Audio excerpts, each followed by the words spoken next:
So in this video, let's talk about all the nerves present in the upper limb. Let's start with the median nerve. What is the formation of median nerve from the brachial plexus? So from C5, C6 upper trunk, C7 middle trunk, C8 and T1 lower trunk, all the trunk divides into anterior and posterior division. Anterior division of upper and middle trunk forms lateral cord. Anterior division of lower trunk forms medial cord. They are named as lateral cord and medial cord in relation to the axillary artery. The cord which is lateral to the axillary artery is lateral cord. The one which is medial to the axillary artery is medial cord. Now from the lateral cord we have three branches, and one of the three branches lateral root of median nerve. From the medial cord, medial root of median nerve. So this is the formation of median nerve. As it arises from lateral cord and medial cord, the root value of median nerve will be C5, C6, C7, C8 and T1. Now here we can see the median nerve lies just lateral to the brachial artery. So the axillary artery continues as brachial artery. It lies lateral to the brachial artery and it crosses the brachial artery from lateral to medial side to become the medial-most content of cubital fossa. So in the arm, the median nerve crosses the brachial artery from lateral to medial side. Here in the cubital fossa, median nerve is the medial-most content. Medial to lateral, we have median nerve, brachial artery, biceps tendon and radial nerve. How it enters the forearm? This median nerve, it passes between two heads of pronator teres. The nerve passes between the two heads of pronator teres, then descends down in the forearm. The nerve lies just between flexor digitorum superficialis above and flexor digitorum profundus below. So here how it passes the forearm? By passing between two heads of pronator teres. Next it lies between flexor digitorum superficialis and flexor digitorum profundus. Then the nerve descends down. Here in the lower part of the forearm it lies between flexor carpi radialis and palmaris longus, and it passes deep to the flexor retinaculum. Here the nerve supplies three muscle forming thenar eminence and first and second lumbricals. So totally 5 muscles are supplied by median nerve in the hand. What is the cutaneous innervation? It supplies lateral 3.5 digits and lateral side of the palm. So now let's proceed.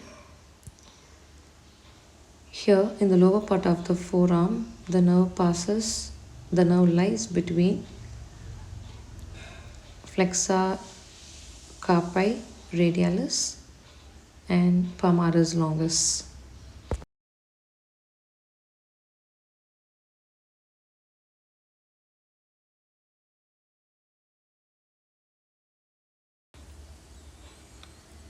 Here it passes deep to the flexor retinaculum. In the hand, it supplies 5 muscles, 3 thenar eminence muscles. What are those muscles? Flexor pollicis brevis, abductor pollicis brevis, opponens pollicis, plus first and second lumbricals. The cutaneous innervation is lateral 3.5 digits and lateral side of the palm.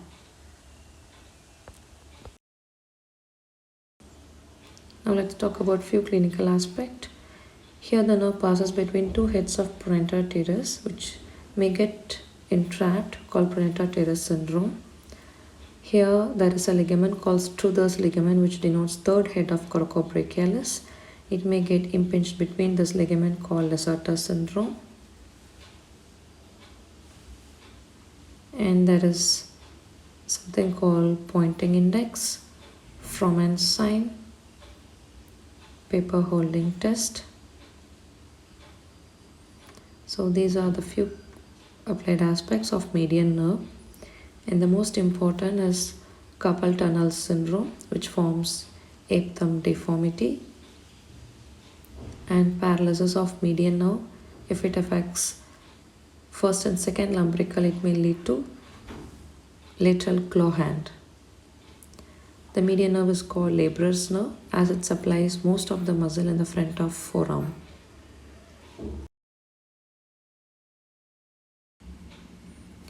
Moving on to ulnar nerve. What is the formation of ulnar nerve? So we have brachial plexus. The ulnar nerve is a branch from the medial cord of brachial plexus. Here how it is formed. So this is the root valley of brachial plexus. We have upper trunk, middle trunk, lower trunk, lateral cord and medial cord. The cord which lies medial to the axillary artery is medial cord. And from this medial cord we have ulnar nerve. This ulnar nerve, it lies in the anterior compartment. It pierces the medial intermuscular septum and goes posteriorly to lie behind the medial condyle of humerus. Here how it enters the forearm by passing between the two heads of flexor carpi ulnaris. Then the muscle lies just medial to the deep muscle called flexor digitorum profundus. Then in the lower part of the forearm, the ulnar nerve lies between flexor digitorum profundus and flexor carpi ulnaris. Then here in the wrist, the nerve passes superficial to the flexor retinaculum along with the ulnar artery. Here it is divided into superficial and deep branch. The superficial branch supplies one muscle called pomaris brevis. The deep branch supplies rest of the muscles. So remaining we have 14 muscles supplied by ulnar nerve. Eventually the nerve supplies adductor pollicis. The deep branch goes beneath the adductor pollicis and terminates its course by supplying the muscle adductor pollicis. So this muscle is called graveyard of the hand. What is the cutaneous supply? Medial 1.5 digits and medial part of the palm. So let's summarize ulnar nerve. What is the root value? It comes from the lower card, so it is C8 and T1, but few fiber arises from C7 also. So C7, C8 and T1. In the arm, the nerve first lies in the anterior compartment, that is medial to the brachial artery.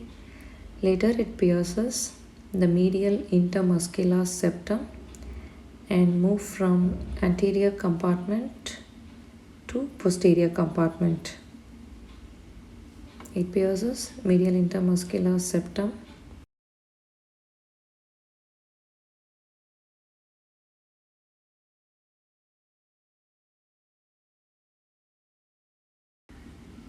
to move from anterior to posterior compartment.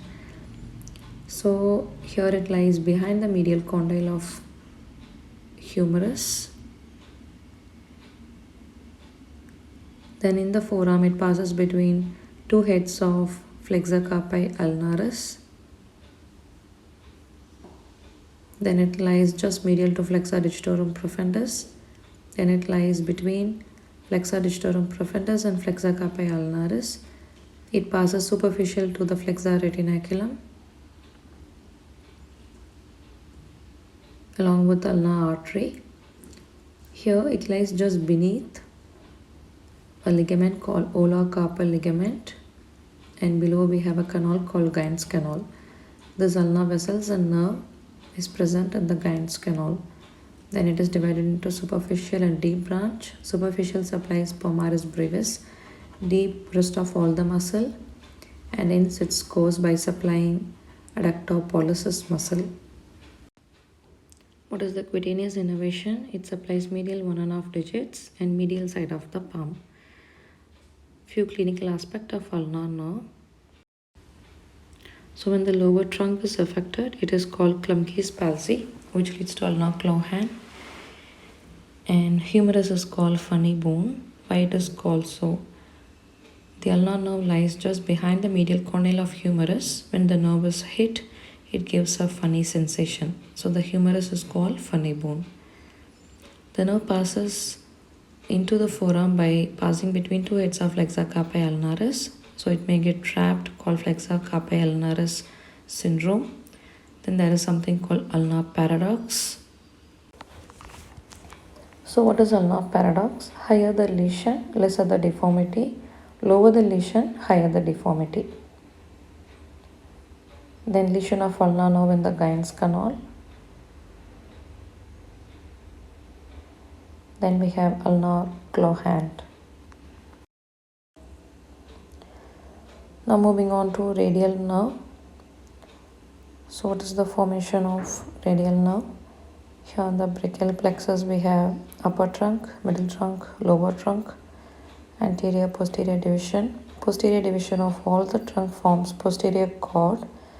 So radial nerve is a branch from the posterior cord of brachial plexus. The radial nerve, it is related to the lower triangular space. It lies in the spiral groove. In the spiral groove, it supplies triceps. Then it comes from posterior to anterior compartment to lie in the content of cubital fossa. It forms lateral content of cubital fossa. It divides into superficial and deep branch. The deep branch is called posterior interosseous nerve, which passes through the fourth compartment of extensor retinaculum, which ends in a pseudoganglia. The superficial branch lies just below brachioradialis. It runs in the anatomical snuff box. So it is a content of anatomical snuff box and supplies dorsum of the hand and lateral 2.5 digits.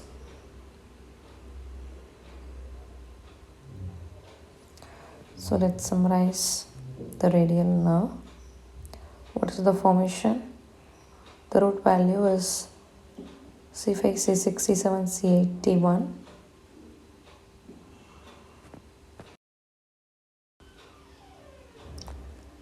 So here in the arm, the nerve is present just behind the brachial artery. Then it comes down and pierces lateral intermuscular septum, so that the nerve passes from posterior compartment to anterior compartment and it becomes the lateralmost content of cubital fossa.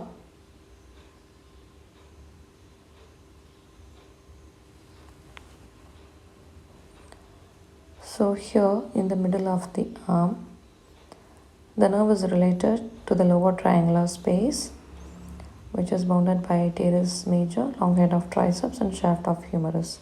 So it is related to spiral groove. In the spiral groove, the nerve supplies lateral and medial head of triceps and anconeus muscle.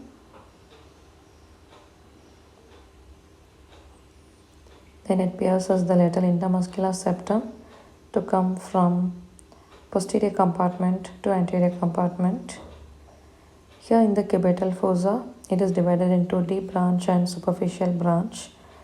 The deep branch is called posterior interosseous nerve. The superficial branch lies just below the brachioradialis muscle.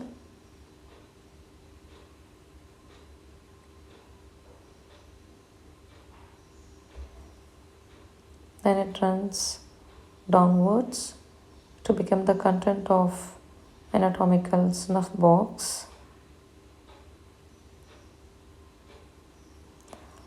Later the nerve supplies the skin of dorsum of hand and digits.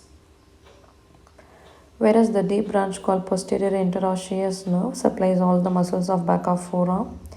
It becomes the content of fourth compartment in extensor retinaculum, which ends in a pseudoganglia. Now, what are the few clinical aspects? Compression of nerve in the middle of arm is called Saturday night palsy. Here, this posterior interosseous nerve passes between two heads of supinator called supinator syndrome. The fibrous tissue of supinator compressing over the radial nerve. So the arch of the supinator fiber is called arcada fortiae, which compresses the radial nerve. So involvement of radial nerve leads to wrist drop. Now moving on to axillary nerve.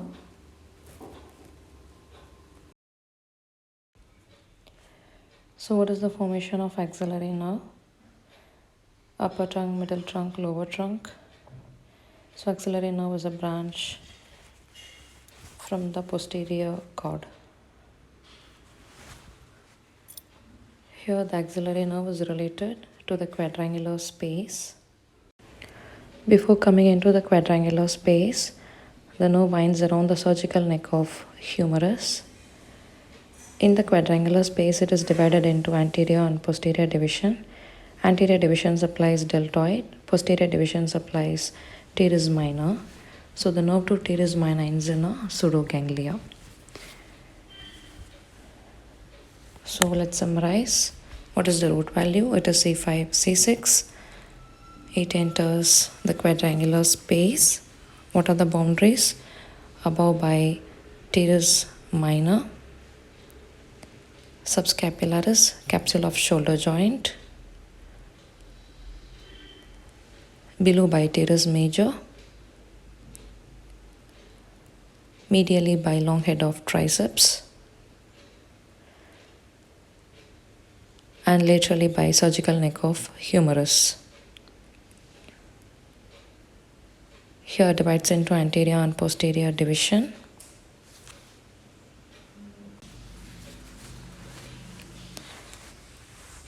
The anterior division supplies deltoid muscle, posterior teres minor. So the nerve to teres minor ends in a pseudoganglia.